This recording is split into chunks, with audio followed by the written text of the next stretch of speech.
నా పేరు గాన్ల సంజీవ్ కుమార్, విలేజ్ బీర్పూర్.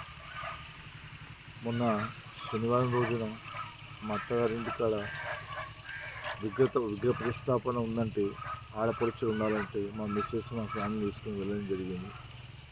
శనివారం ఉండి ఆదివారం ఉండి నిన్న సోమవారం మధ్యాహ్నం ఇంటికి వచ్చేసరికి తాళం పలగొట్టడం జరిగింది. మేము తాళంని చూసి దూరమే ఉండి పోలీసు వాళ్ళకి ఇన్ఫర్మేషన్ ఇవ్వడం వల్ల వాళ్ళు వచ్చి వాళ్ళు ఎంక్వైరీ చేసి ఎస్ఐసిఐ డిఎస్పీ సార్ రావడం జరిగింది. అప్లికేషన్ ఇవ్వడం కూడా జరిగింది.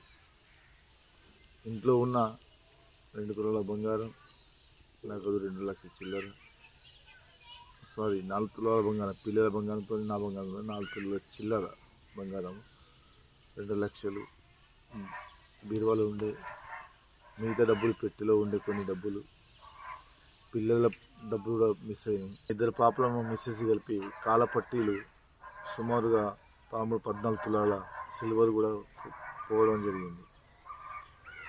4 తులాల బంగారం, 2 లక్షలు బీరువాలో ఉండే, పెట్టెలో నాకు షాప్ ఉంది, పెట్టెలో డైలీ వచ్చే అమౌంట్ అందులో పెడుతున్నాయి. అందులో ఒక 78,000 రూపాయల క్యాష్ కూడా ఉండే, అవి కూడా పోవడం జరిగింది.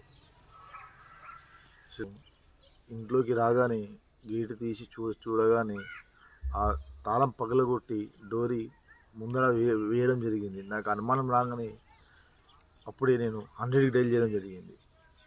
100 డైల్ చేసిన 5-10 నిమిషాలు పోలీసులు మా ఇంటికి వచ్చి ఎంక్వైరీ చేయడం జరిగింది.